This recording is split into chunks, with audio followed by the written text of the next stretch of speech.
Good morning. Hi. For those who don't know me, my name is Jessica Sharp. I'm a Reiki practitioner based in the Eastern United States. And today we're going to talk about some big messages coming through from Spirit that I don't want to say because it is uncomfortable. Not only do I hate being on camera, but these messages, as they came through in response to questions that I was asking, conversations I was having with Spirit, my own questioning meditation, sounded kind of bypassy and kind of almost tinfoil hat-y. And I was like, I don't think I could do this. I don't think I could ever say that. But she's been pressing me. It's been laying on my heart like a weight to get off my chest. And we are also coming up, today is like late June 2022, so we're coming up on a new moon in Cancer conjunct Black Moon Lilith, which is really about doing big, awkward things in an effort to reclaim one's sovereignty. And sovereignty is at the core of all of these messages that Spirit is handing us right now. So we're going to get into it a little bit today. There's three main themes. Theme number one was the answer to my question of why? Like literally all the things why. What is happening? And she said trauma imprint behavior pattern. And it's important to name that this is larger than one country or one law or one group of people.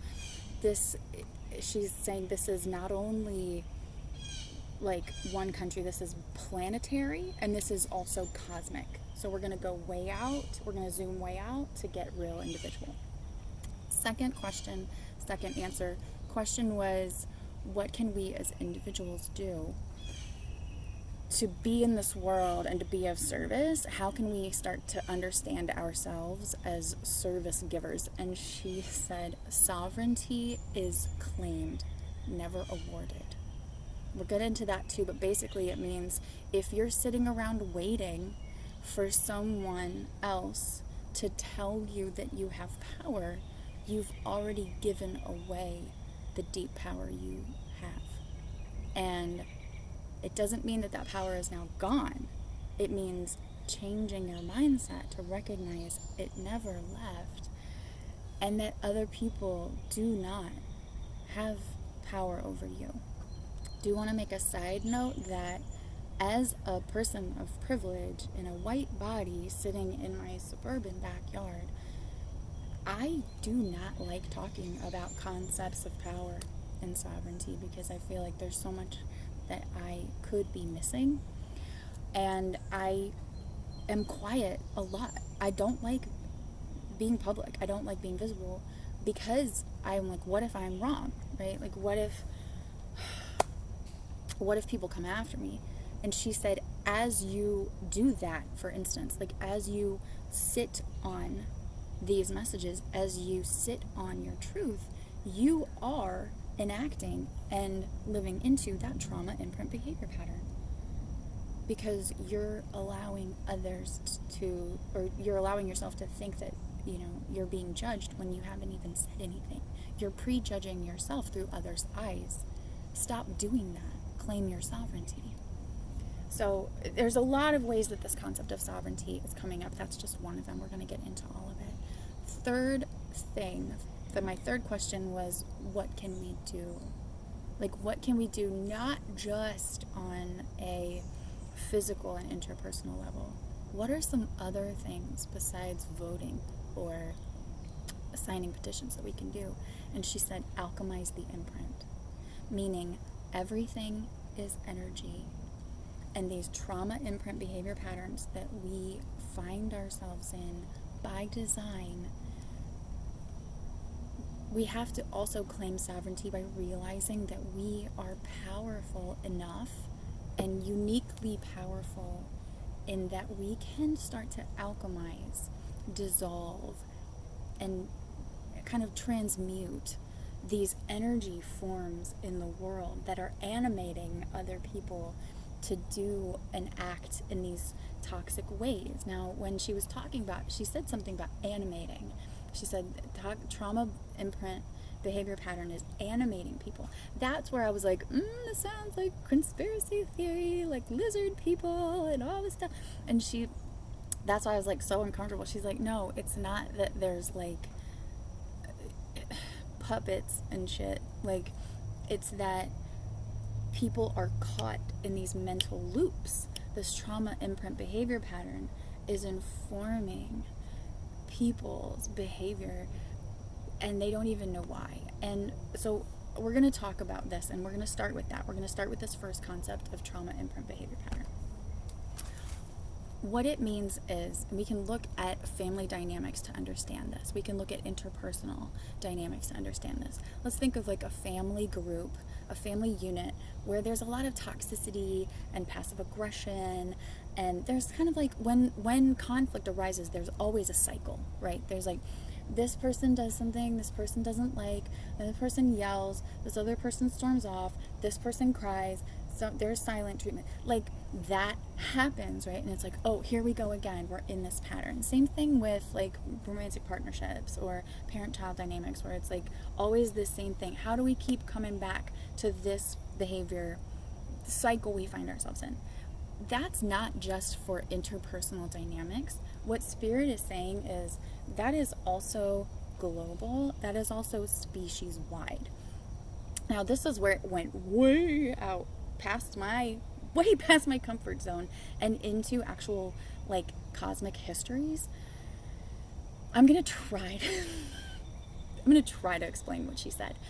She said the earth itself was actually formed, right? So the elements, the iron, the barium, whatever, it came together in space in the midst of a trauma imprint behavior pattern that was already present because of other solar system dynamics, other planetary wars, something like this. And I'm not trying to talk about like aliens, like with the big heads and the big eyes, no, but just that the universe is gigantic, and there are other planets on which there are life, and star systems on which there are life forms. Whether or not they are this and have bodies or not, we don't know, but suffice to say, there was already a big conflict, and that conflict, whatever it was, actually had echoes and ripples of trauma imprint that rippled through space. And our planet, Mother Gaia, formed in the midst of that already created thing. So the conflict, these behavior patterns of oppression and colonialism, they're somewhat baked into the recipe of humanity as a species. And that's not to say, well, we're all fucked, okay? That's where this concept, the third concept of Alchemize the Imprint, comes in. It's our work to do this. It's our work to begin to extricate and transmute that energy. Because at our core, everything is energy. Even the computer I'm recording this on is atomic, right? Like, we are energy. There are these waves of energy, and you can think of this trauma imprint behavior pattern as like a gravitational wave moving through space, and we are in the midst of it. And I actually, once I could wrap my head around it, it actually helped me to have more compassion for some people who I might disagree with, because I'm like, okay, they're not necessarily just decided, to be evil. They're acting out this toxicity. They're acting out and animated by a trauma imprint. And when something's a trauma imprint, and I work in trauma-informed healing, we say that's not your fault. Like, your trauma responses are not character defects. Your trauma responses are not something that punishes, like something that you should be punished for. So it helped me to have a little bit more compassion for people I feel like I really don't understand their mindset. So here we are, we find ourselves on the earth with this trauma behavior pattern. And this is kind of like why there's always been conflict within the human race. That's why there's oppression has always been something that we find ourselves doing again and again. And every time we think that we're evolving, right? Every time we think we're making progress, we find ourselves back in this record skip. And it's just maddening. And what Spirit is saying is there, even as we live into this and we find ourselves so angry, even as we live into this and we find ourselves just feeling despondent or despairing, that is, again, part of the trauma imprint cycle. These cycles we find ourselves in. America, and I want to pause on the United States, is a special example of this. And she was talking about the United States specifically and saying, don't expect justice from the ones who gaslit themselves into existence. That was kind of a side message about trauma imprint behavior pattern. She said oppression and gaslighting were not, were part and parcel of the creation of this country. When the founding fathers literally owned people, and while at the same time congratulating themselves for creating a free country, that was a cognitive dissonance that is its own trauma imprint behavior pattern that is still playing out today. And she said it's almost as though the oppression and the gaslighting weren't ingredients in the recipe of the country. They were the actual oven that the recipe was baked in and formed in. And we have to alchemize that imprint as well. And that's why this cognitive dissonance is still here. That's why things aren't making sense. That's why somebody's saying this is so important while also acting in a way that it's like blind to all of how importance of this one thing causes all these other problems. Just like this, it's been that way. And it's a trauma imprint behavior pattern, and that's why the work is to alchemize the imprint. Okay, so we're going to pause on trauma imprint behavior pattern and talk about this concept of sovereignty and how it must be claimed because it's never awarded. She said the best way you can understand this is like this concept of no one's coming to save you, right? Also, if you're waiting, so there's something about time and something about waiting. She said, if you're waiting for someone to award you your own power, you've given your power away. Sovereignty doesn't mean F everyone else, right? Sovereignty doesn't mean I'm the best and get over yourself. Sovereignty is actually removing oneself from the concept of hierarchical power structures and understanding oneself as a sovereign and divine individual, connected to the earth, at home in oneself, and at home in one's autonomy, as well as very connected to spirit. And as we stand in that space, that energy, as we claim our sovereign being as a part of these larger forces, the earth, spirit, the cosmos, that is what allows us to enter into community circles and community care networks in a helpful way, right? So sovereignty as something to be claimed, we can't rely on a few people to give it to us. We can't rely on a hierarchical power structure made up of humans to award us our sovereignty. Now, our rights, those can be affected. Our physical movement and function through the world can very much be affected positively or negatively by those hierarchical power structures. But our energy cannot be. our physical body, can be our spiritual body, and our energy is always sovereign. It is always ours. We are always energetically autonomous, no matter how many times we find ourselves pulled and pushed on by these trauma imprint behavior patterns.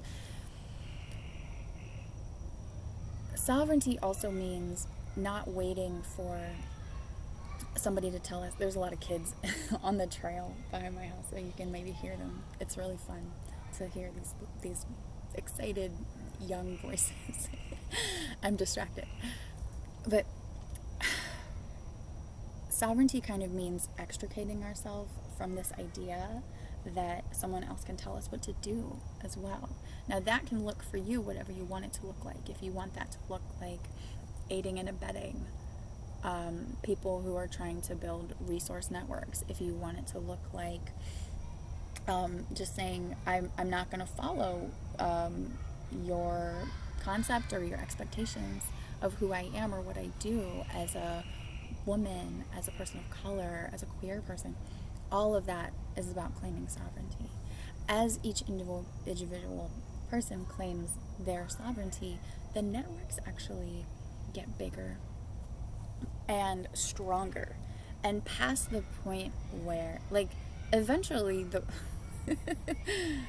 the sovereignty is claimed to the degree that a few people could be like, hey, no, all they want, but the power has washed out from under them like sand on the shore. So, you know, these waves, it was very much coming in wave patterns. It was like, you know, you don't think of yourself as the sandcastle being washed over by the wave. Think of yourself as the wave that's washing away this very temporary, in terms of historical timelines, very temporary, very rickety, soft, unfoundationally sound or sustainable structure. And really just, and it's, again, I'm uncomfortable as a privileged person to say, well, why don't you just claim your sovereignty? It's not that. It's not, these aren't necessarily marching orders. This is an invitation to begin to recognize the places in which each of us do have power, regardless of the ways that we've been caught up in systems that negate our power.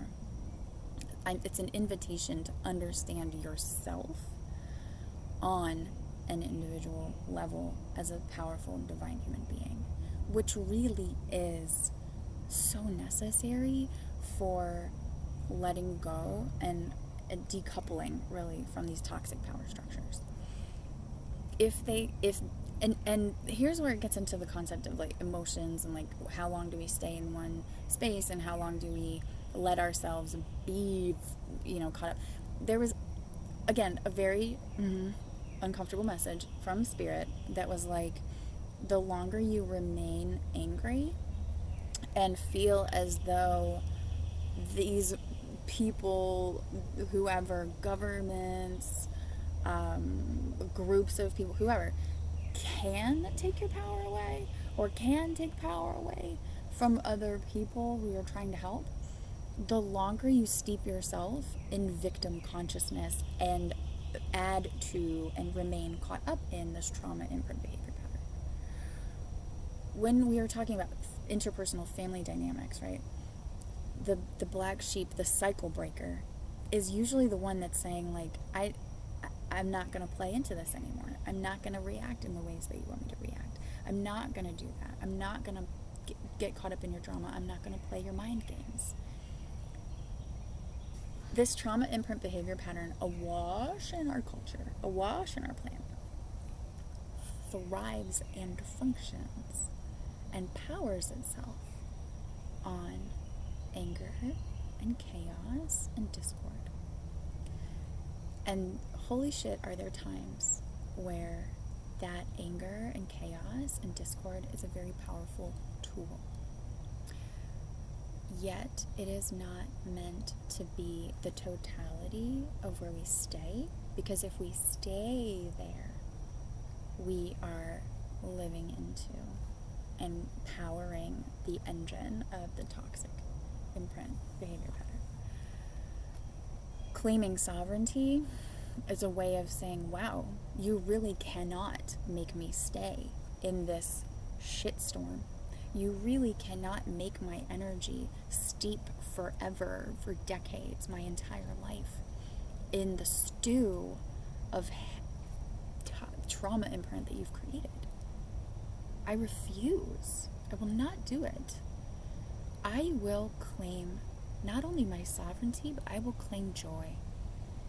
I will claim my holy fire of all laughter and love and pleasure and everything you've tried to take from me.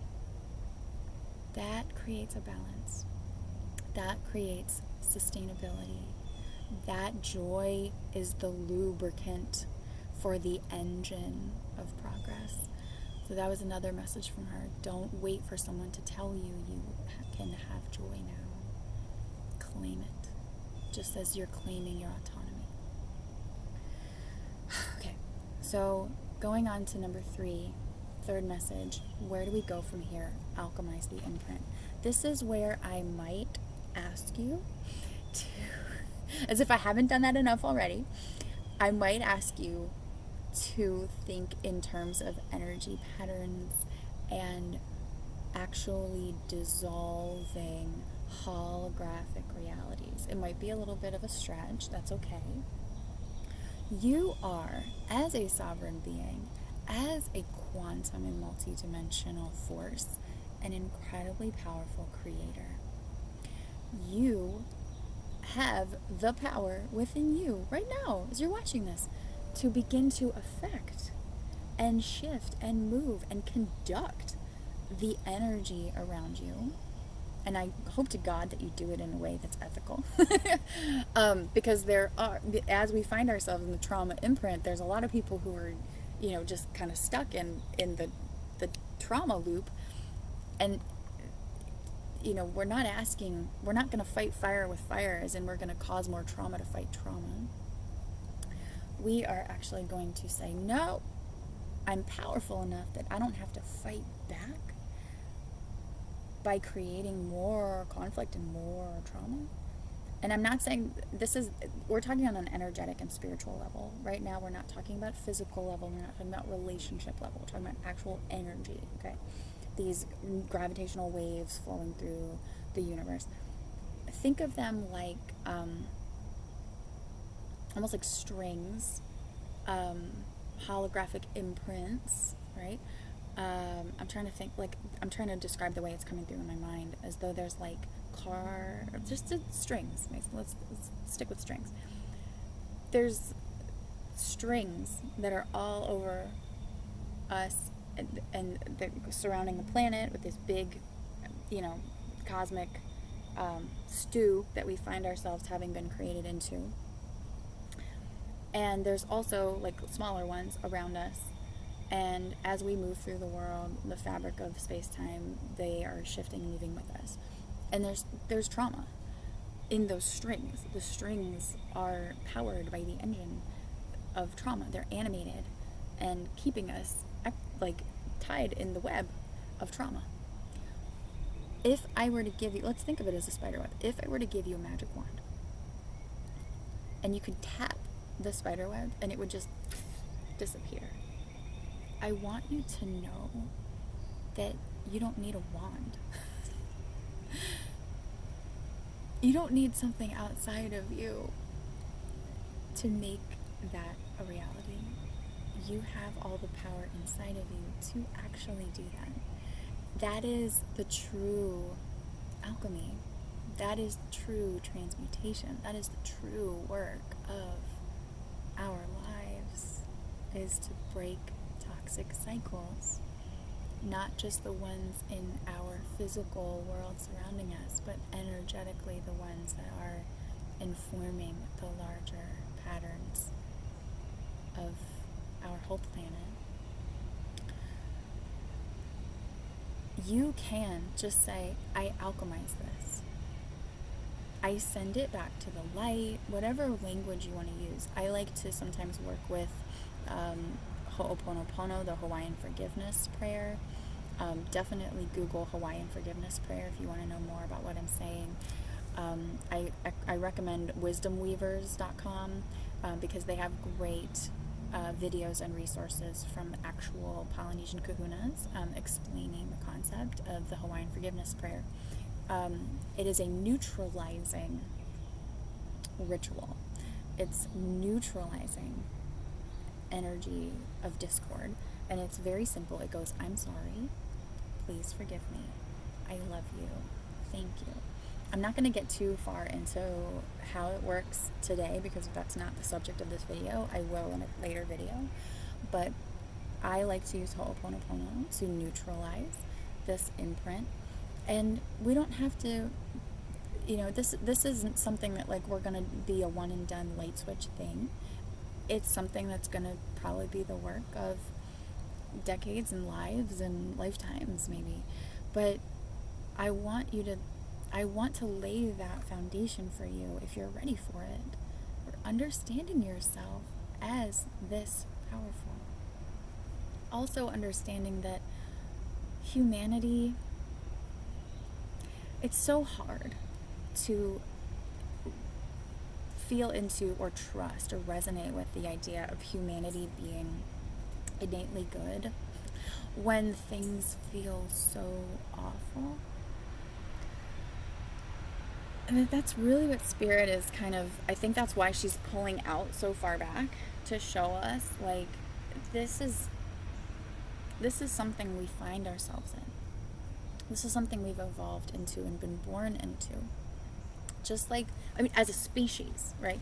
Just like we would say, oh, I'm born into this family that already has these toxic patterns that originate from generational trauma because of trauma imprint behavior patterns. Anyway, I'm choosing to not involve myself. I'm choosing something different for myself.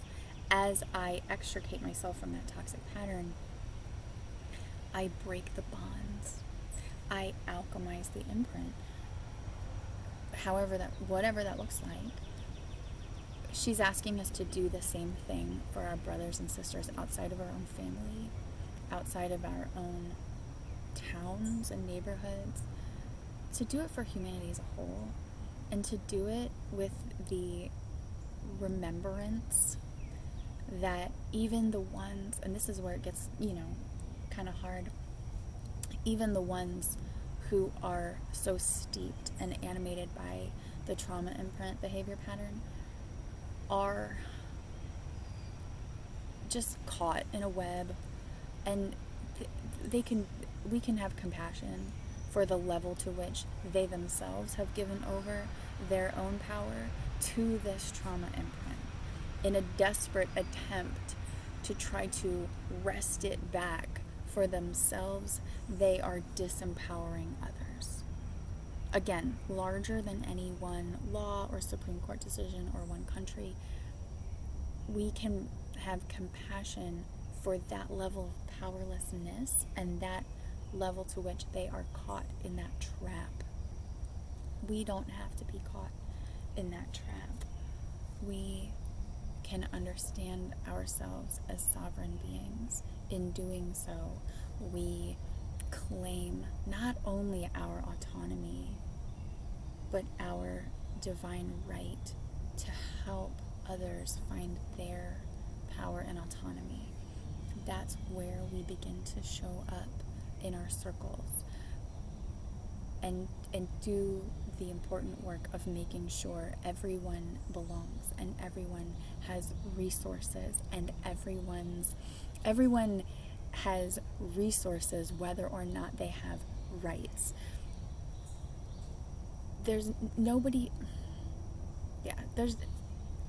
That's basically what it comes down to. Resources over rights. And we have to claim our sovereignty in order to begin to see ourselves as worthy of that. Letting go of anger letting go of anger after it served its purpose. having anger as a normal response to egregious behavior and not necessarily the animating force of how we act in the world and see the world all the time. Because if we see the world constantly through defensive eyes, or oh shit, I need to protect myself, or anything like that, it's gonna keep us in that record skip loop of trauma imprint. And alchemize the imprint by recognizing that we are so much more powerful. When I work with people in healing spaces, treatment, when I'm doing private work in my private practice of energy healing, I get asked a lot, how can I shield and protect my energy? I think it's important to touch on this because the answer that always comes through, not even from me, but straight through my mouth from spirit, is understand that there's way less to protect yourself from than you've been told. And understand that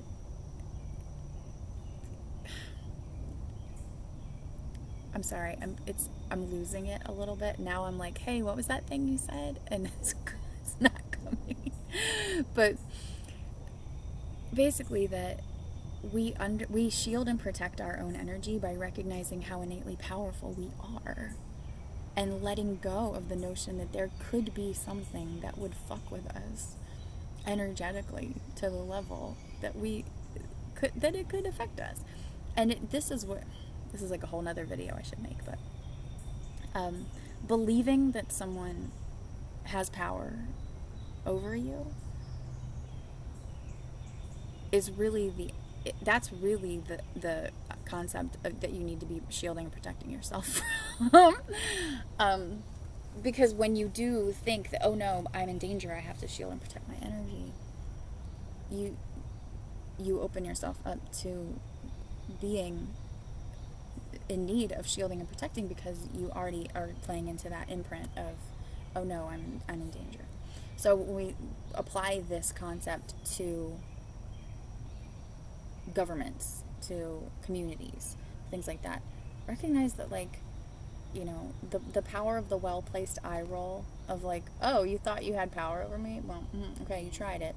You don't have power over me, actually, because I've got me and all my bitches over here. Like, that's that's the group. You're not the group. That's the group. Do all you want and stamp your foot and rattle your sword and try, but really it's us. That's kind of, those two things are coming like a Venn diagram going as the messages are coming through. So thank you if you've watched this far. I really appreciate you. It's a lot. Again, there's a part of me, as I said before, that's deeply uncomfortable with these messages. It's partly because of just how woo it sounded, and partly because as a person of privilege, I don't like talking about these concepts, but Spirit actually said that to me. She said two things. She was like, okay, fine. I said, Spirit, I don't know if I'm ready. She was like, I don't know if I can say this. She said, okay, fine, then don't. But it wasn't in, okay, honey, well, when you're ready. It wasn't like that. It had some sass on it. And it was like, okay, fine, then don't. As in, okay, fine, I guess you're not ready then. So you and all your little friends just go keep sitting in your shit stew and don't cry to me when things continue to upset you.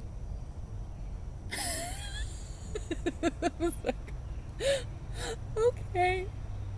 So that was number one thing that made me uncomfortable. Two,